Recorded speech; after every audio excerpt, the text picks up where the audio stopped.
By now, you've probably heard my magic wand story. It's a brand that's been part of my personal journey for more than 20 years. But no matter how many times I sing Magic Wand's praises, I'll never be able to fully capture the story of this incredible brand. Well, now journalist and author Kate Sloan just completed a limited audio series documenting the history and impact that Magic Wand has created over the last 56 years. It's called Making Magic. And the series chronicles Magic Wand's incredible brand story through interviews with nearly 40 experts, performers, business owners, educators, and fans. So I got a sneak preview of this series, and what I loved is that Kate weaves together snippets from all their interviews into this amazing story arc.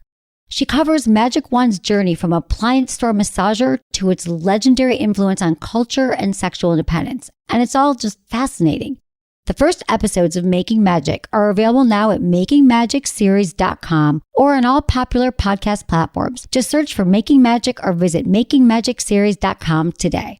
Thanks for listening to Sex with Emily. On today's show, I'm talking about ways to stop building stories in your head and get to the root of what's holding you back in your sex life. Topics include why you shouldn't make assumptions about your relationship and just talk to your partner already. All the reasons why porn and sex in movies is not like sex in real life. Open relationship jealousy. How do you deal? And what does your partner really mean when they ask you to be more erotic? All this and more. Thanks for listening. Into his eyes. They're the eyes of a man obsessed by sex. Eyes that mock our sacred institutions. Bedroom eyes, they call them in a bygone day. Hey, Emily, you got a boyfriend? Because my man E here, he just got his heart broken. He thinks you're kind of cute. A girl's got to have her standards. Oh, my. Do women know about shrinkage? Isn't it common knowledge? What do you mean, like laundry? It shrinks? Can we not talk about sex so much? Are you kidding me? Oh my God, it feels so good. Being bad feels pretty good. But you know, Emily's not the kind of girl you just play with. You're listening to Sex with Emily. We're talking about sex, relationships, and everything in between. For more information, check out sexwithemily.com. All the great blogs. We're putting up a lot of great posts lately, so check those out. Also, we love when you subscribe on iTunes and comment, or wherever you listen to podcasts. You can also find me on SiriusXM Radio, Stars Channel 109. I'm there Monday through Friday, 5 to 7 p.m. Pacific, and it's been amazing. You guys should check it out. You can get a free 30-day trial. Visit sexwithemily.com/SXM. You can also call in with your questions during the week, 888-947-8277. And also all social media at Sex with Emily, Instagram, Twitter, all the places. And happy almost Valentine's Day, everyone. If you need some great last minute Valentine's Day tips, you can also find them on our site and our social media. Thanks, everyone. Enjoy the show. All right, guys. Happy Wednesday. Happy hump day. Got a lot of people here. Great day. So many fun people in the studio. Got new staff, new people. But I want to talk to you guys tonight about something that's been on my mind. And I just want to say this. Something you should know about me. I am not a pusher. Meaning, I don't make people listen to my show that I'm friends with or my family. I've never said, hey, did you guys hear the latest episode 182? Or now it would be like episode 5086. Like, I don't make that assumption. And also, I know we're all busy, so I probably missed your benefit, and I didn't go to watch your short film link that you sent me, and I probably didn't wish you a happy birthday on Facebook. Sorry, but happy birthday, really. I'm just not paying attention to everything you're doing, and I'm cool if you're everyone in the world that I know personally isn't listening to the podcast or the radio show on SiriusXM, because I know enough of you do, and it helps you, and you like it, and it's changing lives. So I feel good about that. And, again, with like people you love, I'm just not going to say, hey, you should listen to this sex thing. But last night, I got a call from a friend.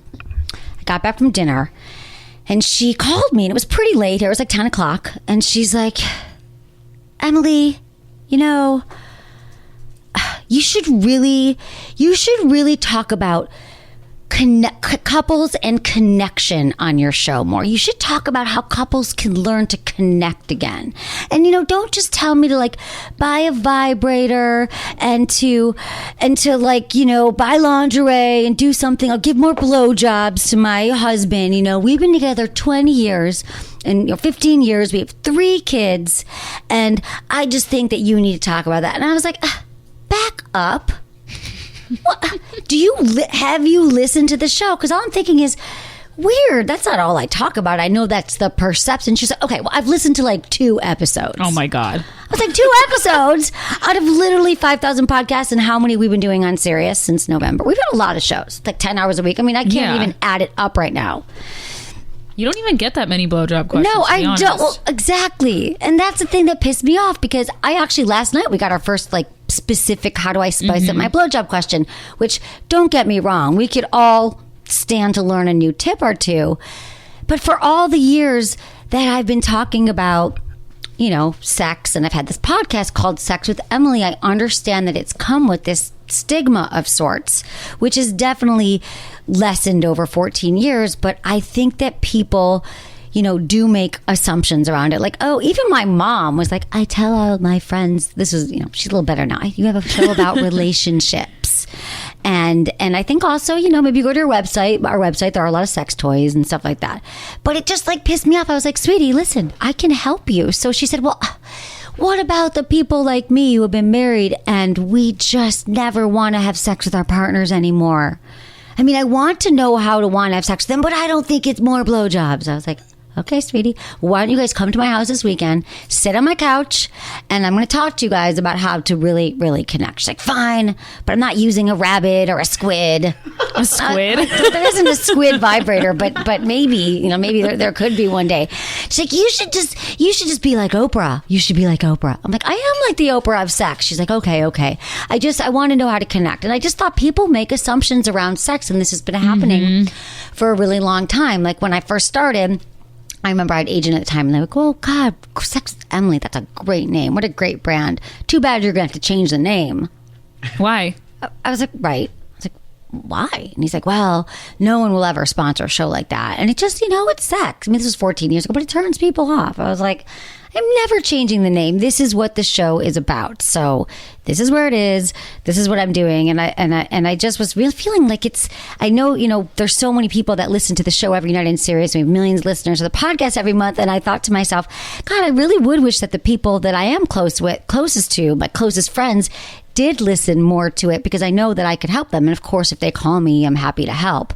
But I thought there still is this barrier around sex and this taboo around sex, and then all these assumptions. And assumptions they really don't serve us in life and in relationships. What's that like old saying about assumptions? You make an ass out of me and you. You and me. You and me. Oh yeah. Assume ASSUME. If you assume, you make an ass out of you and me. And then I was thinking that, we do this in relationships so much. I get a lot of you call in, as you might want to do tonight, 888-947-8277, and you'll say like declarative statements like, my wife just doesn't like when I go down on her. I'm like, well, how do you know that? Well, because I tried it once or twice at the beginning and she told me she didn't like it. And I'm like, well, how long ago? That was 6 years ago. So you're still assuming that one time or twice she didn't want it. Maybe now she does. And this would be a conversation you could have to like clear it all up. Because the assumptions, when we assume things and then we don't ever address them with our partners, this is when the resentments build. And then we start resenting our partners for things that aren't even true. Like our thoughts are not facts. Like the things that we think are true are not necessarily facts. Like the only true thing is like in the present moment, having a conversation with your partner and asking them, hey, I've been getting this feeling that you're not into oral. Is that true? Like, let's talk about it. Or how can we make it better for you? And so I was just going off on this whole thing last night, and I tried to do an Instagram story on it, but it cut off because it was too long. So I said, I'll just tell everyone tomorrow. On the show. I'll tell them all. I was like on a rant. I was like, God damn it. I just wish that everyone could get over whatever it is in their life that's keeping them from getting the sex help that they need. And listen to the show or talk to people or talk to friends. And I was thinking about this whole notion of like, of just making assumptions. And a cool thing is, I remember I was on a date with a guy. It wasn't a great date, but I did get a good fact from him, a good tip. And he said, in my company, whenever we walk around the office and we start worrying about, like maybe, I assume that my office mate is upset with me because I turned in my report late. And like for 2 weeks, he keeps making eyes at me and I'm saying, oh God, he's upset. That they go up to him and they say, you know what, buddy, let me check a story. I'm going to check a story with you. And I'm curious. I'm getting the sense that my lack of meeting the deadline on this report was a problem for you, is it? And then you give your partner or your teammate or someone at work like the opportunity to check you and say, you know what, that's actually not true. Here's what is true. Or even if it is true, you can nip it in the bud right there and just get to the bottom of it. Exactly. Like nip it in the bud. Like I was thinking about relationships. People are in relationships for so long, 10, 15, 20 years. And I was thinking I could fast track your divorce in like 2 years or less. Like let's like don't waste 20 years in a relationship. Here's what you need to know. Here's how we can fast track divorces.com. Because if you don't want to be in a relationship, but you've been silently suffering through it, like let me help you figure out if you should stay or you should go. And that could just be a phone call. It could be going to therapy. The cool thing about therapy, which I often talk about, isn't just because you can get all of your feelings and emotions out, which are important, understand why you have certain issues from childhood. They also help, if you go in a relationship counseling, they can help you guys communicate better. But they fast track it. Like they fast track all the things all the stumbling blocks and help you realize, like, can we take a go at this? Can we move our relationship forward or should we break up? Because I think that when people fester in these issues, like my friend who called me last night, there was nothing new in her situation. We've been friends for 20 years and the issue she called me about had been going on for 7. And I'd say every time I talk to her, it's pretty much a version of the same thing. And 7 years? 7 years about. They haven't had great sex. Maybe 5. God. Like never been so happy with the sex life. He always wants more. Years. That's a long time. They've been together for 20, right? It's a long time. But that's the one point. I was like, can you guys just fly to LA and sit on my couch for this weekend for like 3 hours and I'll help you. So that's, let's all just talk about it. Talk about sex. Call me up with your questions. Talk to your partner about or relationships. And it's not just sex and blowjob tips, as I was saying. I was like, it's really not. And I thought, God, a lot of what we're talking about is actually how to communicate about sex, how to talk to your partner about what you need and what you desire in the relationship, not just sex, but everything. Like I need to feel seen by you. I need to feel more loved by you. This is what it would look like for me to feel safe in the relationship. If you did A, B, or C for me. If you often planned dinners more, or you came home from work a little bit earlier, or we had a date night, that would make me feel like our relationship had the longevity, or it would make me feel safe and loved. All right, guys, we're going to take a quick break, and when we come back, we're going to get into your calls.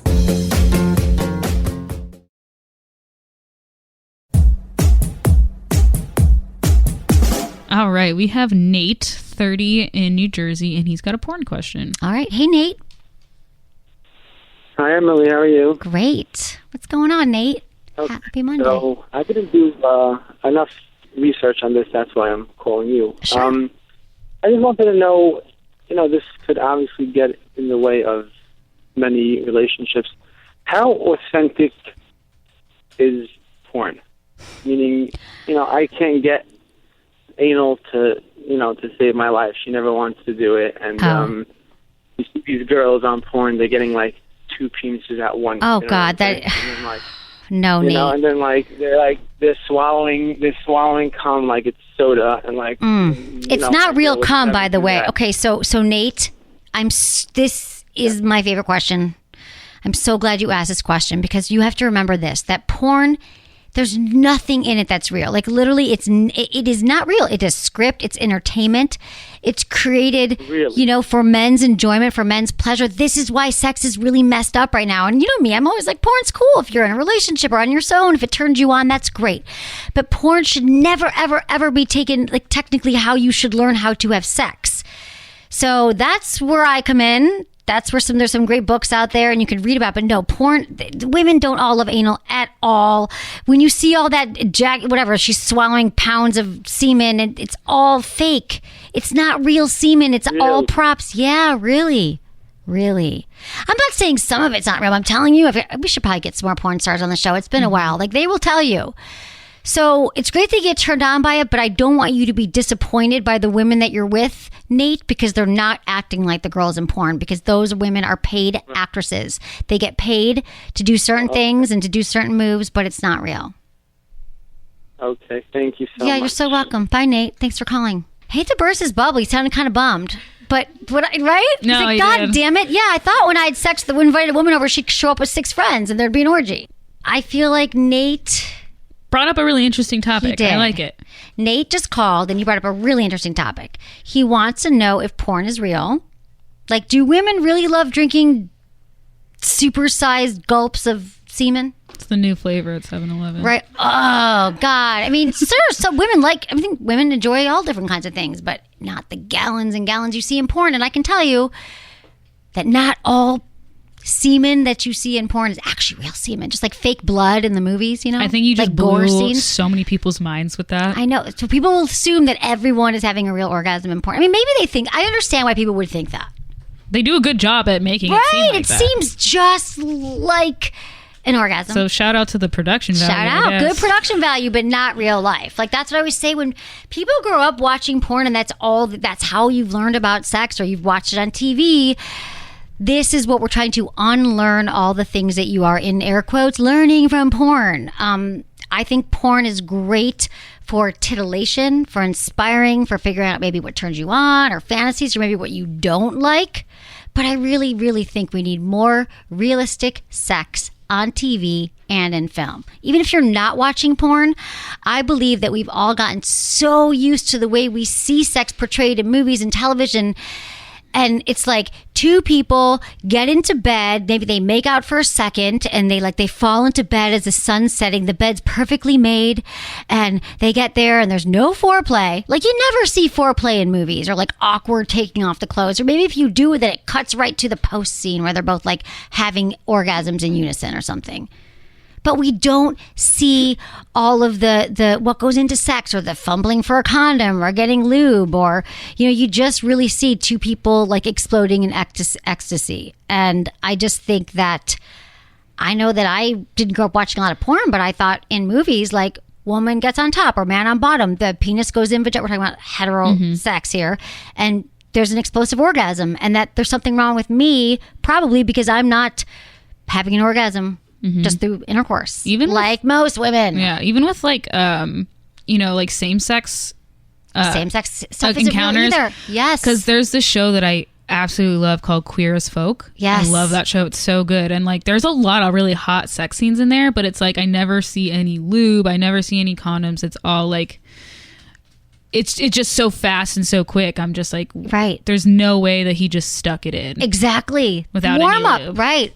Exactly. It's true in all kinds of sex. And I understand that there's limits on television and there's limits in movies too. I understand that, but it would be really cool if you could if someone could show like just an accurate portrayal of like what happens. Like, you fumble and things don't always work, or sometimes you're not turned on and your partner is, or like it just takes a while to get warmed up. Yeah, I think women can't orgasm right away. I think it's a cop out when they're like, oh, well, there's not enough time to show all that. I think that's a cop-out. They can at least show a couple seconds of it. Show a couple seconds. They can show a couple seconds of the penetration. They can show some other oral stuff. I feel like there's been a little bit more oral, like for men going down on women, or whoever going down on women in recent, years. But I just don't think it's realistic. I think that I believe that it's just that, it's the, thrusting of the penis and the woman explodes. But I think that you can do it right. There are ways they've done it right in television lately. Yeah, like in Love, at least they use they use the magic wand. Right. I love Love. I love Love. That's such a good. It's a show on Netflix. And she pulls out the magic wand. And you know what I love about that scene? There's a scene where they're having sex. Yeah, when they're together, and she just pulls out the magic wand without any weirdness. It might have been the first time they had sex, I think.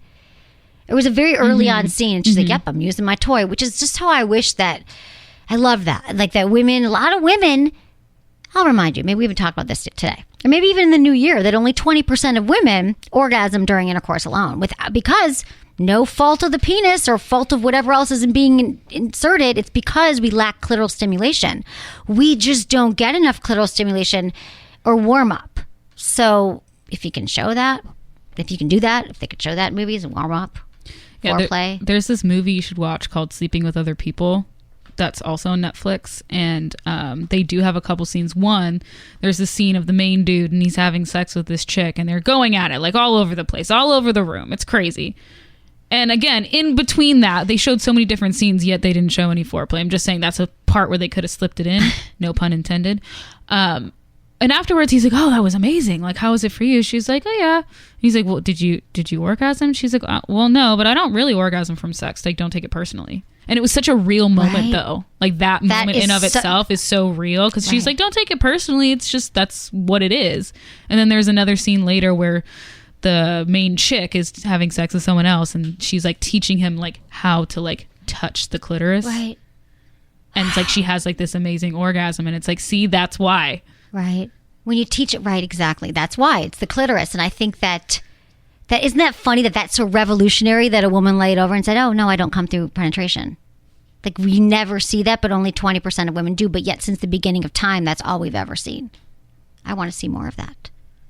More clitoral stimulation. Yeah, or more like talking, more realistic sex. If there's ever a scene, not always, but for most people, I want to assume, if there's ever a scene in a movie where the guy's about to go down on her and she's like, no, I just want you inside. That's not realistic, because I would way rather you go down on me than just you stick your penis in. Well, again, I think it goes into being pleasers and not wanting to speak up for what we really want in bed for men and for women. I think that we're so afraid of the rejection and our partners saying, like, running away screaming because we asked for something we want. This is going to be the huge change that we're going to see. So thank you, everyone, for listening and supporting the show and calling in and telling your friends to listen. Is that eventually, like, very soon, I think we're coming to this place where we're going to realize that, like, it's not what we've been told in porn or in movies or in television. And I think the more that people speak up, women and men, about what they really want in a loving way, it's not because your partner's like, your partner is not a bad lover if you've never told them. They're probably not even anyway. If you've never told them what you truly want, if you've never had that conversation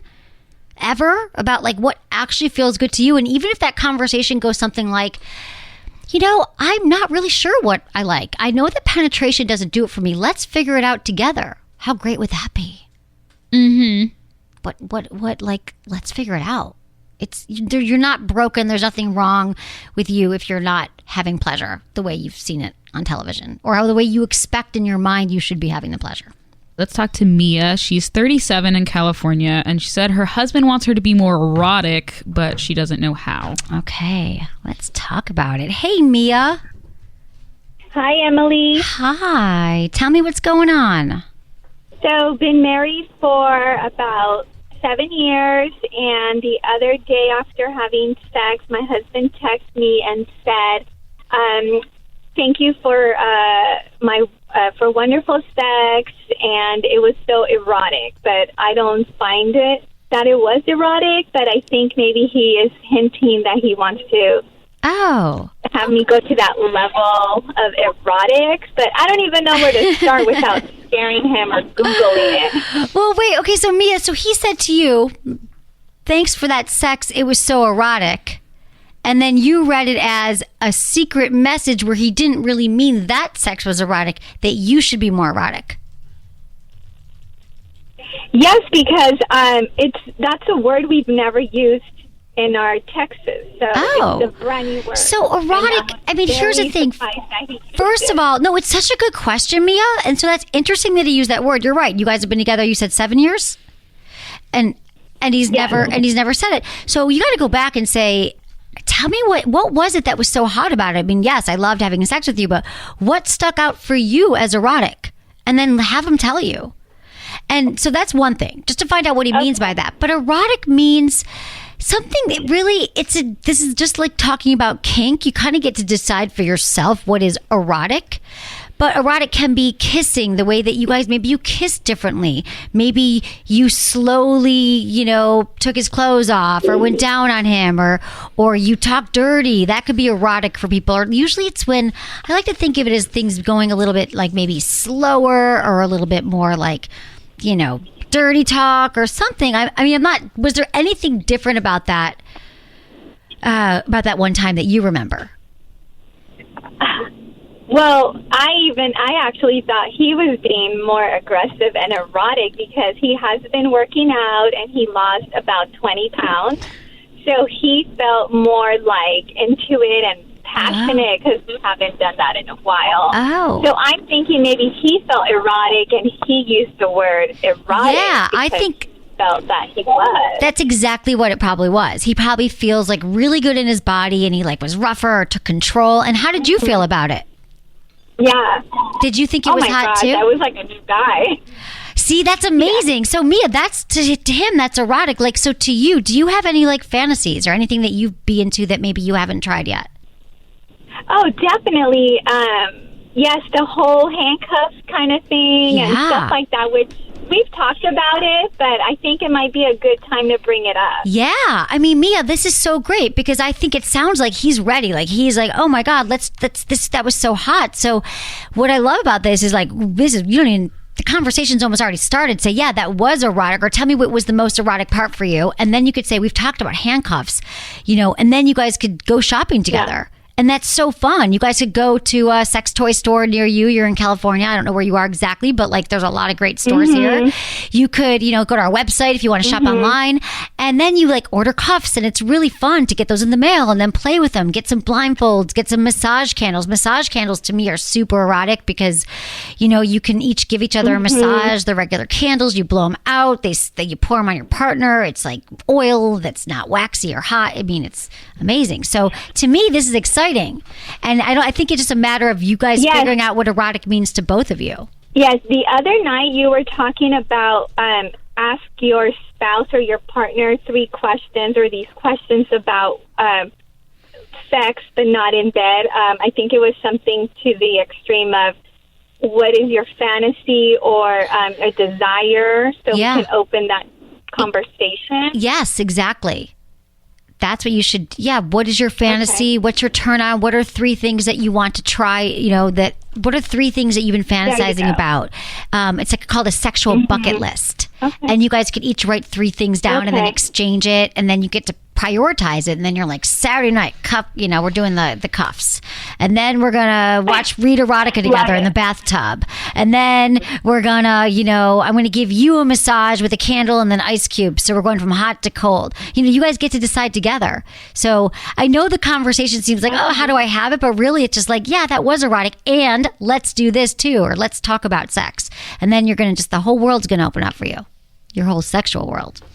Thank you so much. Why not? Yeah, why not? No, Mia, why not? It's your husband and it's getting hotter. I love it. Keep it going and keep me posted. Thank you. Okay, you're so welcome. Thanks, Mia. Thanks for calling.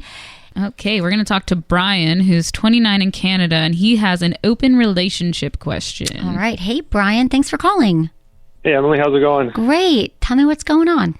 Well, so me and my fiance have been together for 8 years and recently decided to open up the relationship.